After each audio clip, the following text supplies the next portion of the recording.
அனைவருக்கும் அன்பான வணக்கம். இப்போ நாம் எதை பற்றி பார்க்க போகிறோம் அப்படின்னா, ஒரு ப்ளவுஸு வந்து தைச்சி முடிச்சிட்டோம். தைச்சி முடித்த உடனே அந்த ப்ளவுஸை வந்து என்ன செய்கிறோம்னா, ஏதாவது நம்மளை அறியாமல் ஏதாவது தவறு இருக்குதா, இல்லை நம்ம சரியாக தான் செஞ்சுருக்கிறோமா அப்படிங்கிறத நம்ம முழுவதுமாக நாம் என்னென்ன செய்யணும்னா செக் பண்ணணும். அதாவது எல்லா இடத்துலையுமே தையல் சரியாக இருக்கா, சைஸு சரியாக இருக்குதா, சைஸ் முதல்ல பார்க்கணும். நம்ம நேரடியாக அளவு எடுத்தோம்னா அந்த நேரடி அளவு வச்சு செக் பண்ணணும். அப்படி இல்லை அப்படின்னா, இப்போ அளவு ப்ளவுஸ் கொடுக்குறாங்கன்னு வச்சுக்கோங்க, அந்த அளவு ப்ளவுஸை வச்சு செக் பண்ணணும். செக் பண்ணி அதுக்கப்புறம்தான் நாம் கஸ்டமர்கிட்ட வந்து ஒப்படைக்கணும். சின்ன சின்ன குறைகள் இருந்தாலும் அது நமக்கு தெரியும். அந்த குறைகளை நிவர்த்தி பண்ணி கஸ்டமர் வந்துல அவங்க உடுத்தும்போது, அந்த ஜாக்கெட்டை வந்துல அவங்க வியர் பண்ணும்போது அவங்களுக்கு அது ஒரு திருப்தி ஏற்படுத்தணும். நல்ல முறையில் அவங்களுக்கு செய்து கொடுத்துருக்கோம் அப்படிங்கிற திருப்தி வந்துல நமக்கு வரும். சரியா? இதெல்லாம் நீங்கள் கண்டிப்பாக கடைப்பிடிங்க. அதனால தான் இந்த வீடியோ வந்துல நான் உங்களை பதிவு பண்ணியிருக்கிறோம். இது பாருங்கள், பார்த்துட்டு உங்களுக்கு பிடிக்குதான்னு பாருங்கள். பிடிச்சதுன்னா லைக் பண்ணுங்கள், ஷேர் பண்ணுங்கள், கமெண்ட் பண்ணுங்கள். வாங்க வீடியோக்குள்ளே போகலாமா? வாங்க.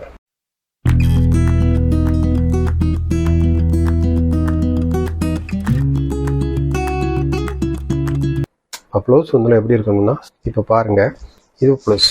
இது பார்த்தீங்கன்னா இது ஒரு 32 இன்ச்சு ஒரு நேரடியாக அளவு எடுத்த ஒரு ப்ளவுஸ்னு வச்சுக்கோங்க. இப்போ இந்த ப்ளவுஸ் வந்துல எந்த மாதிரி இருந்தால் அவங்களுக்கு உடம்புல போட்டால் ஒரு கம்ஃபர்டபுளாக இருக்கும் அப்படின்னு கேட்டிங்கன்னா, இப்படி ஒவ்வொரு இடமும் வந்துல அதாவது நீட்டாக இருக்கணும். இப்போ மெயினாக எடுத்துக்கணுமே, ஃபஸ்ட்டு வந்துல இந்த ஷோல்டரு இந்த இருக்கு பாருங்கள், இது ஒரே மாதிரியா கரெக்டாக இருக்கணும்.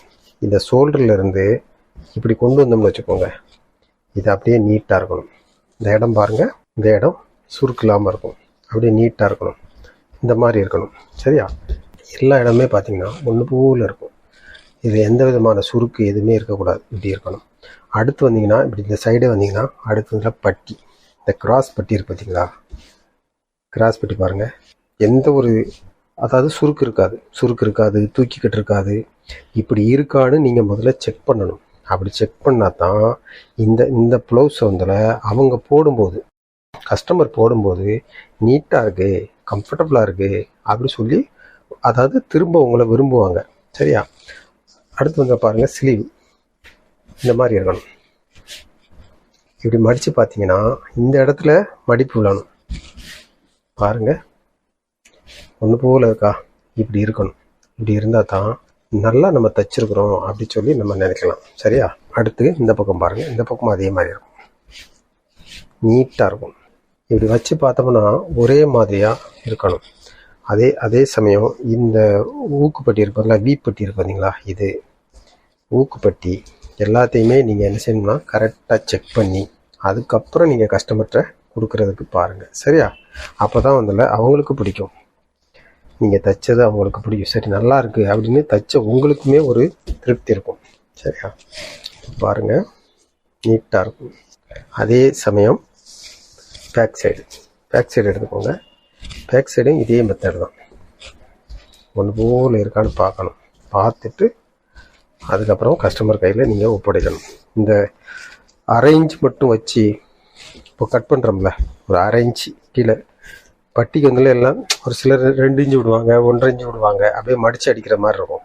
நாம் வந்து என்ன செய்கிறோம்னா ஒரு அரை இன்ச்சு மட்டும் வச்சு இப்படி எக்ஸ்ட்ரா பீஸ் எடுத்து அதை கட் பண்ணி ஒரு 2 இன்ச்சு பீஸ் எடுத்து மடித்து இப்படி அடித்து விட்ருவோம். பாருங்கள், இது மாதிரி மடித்து அடிச்சிடுவோம். அது எதுக்கு அப்படின்னா, இந்த இது பாருங்கள் நேராக தெரியும், அப்படியே ஸ்ட்ரைட்டாக இருக்கா. ஆனால் அதாவது பேக் சைடில் நாம் வந்து டாட் வர பிடிச்சிருக்கிறோம். டாட்டு பிடிச்சுமே அப்படி இருக்குது பாருங்கள், ஸ்ட்ரைட்டாக இருக்கா, எந்த விதமான இது இருக்காது. இதே டாட்டு பிடிச்சோம்னா இதுக்கு மேலே, இந்த பட்டிக்கு மேலே டாட்டு பிடிச்சோம்னா இப்படி வரும், இப்படி பெண்டாக இருக்கும். நல்லா நீங்கள் கூட வச்சு பாருங்கள், இப்படி வளைவாக இருக்கும். இந்த வளைவு என்ன செய்யும் அப்படின்னா முதுகில் பின்னாடி தூக்கிக்கிட்டு இருக்கும்.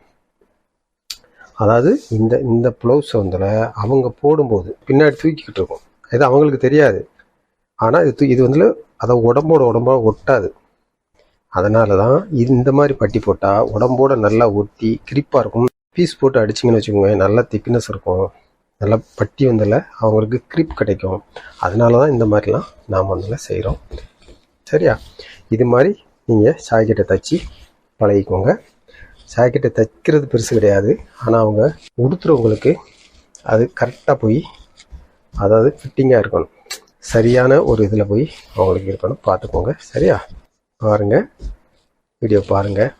பிடிச்சிருந்துன்னா லைக் பண்ணுங்கள், ஷேர் பண்ணுங்கள், கமெண்ட் பண்ணுங்கள். இதை சொல்லணும்னு நினச்சேன். அதாவது ஒரு ஜாக்கெட்டு தைச்ச பிறகு எப்படி இருக்கணும் அப்படிங்கிறதான் இதனுடைய நோக்கம். தைச்ச பிறகு ஒன்று போல் இருக்கணும். இந்த பட்டியெல்லாம் பார்த்தீங்கன்னா சுருக்கே வரக்கூடாது, இப்படி மட்டமாக இருக்கணும். அதை மனசில் வச்சுக்கோங்க, சரியாக வச்சுக்கோங்க. சரியா? அடுத்த வீடியோவில் சந்திப்போமா?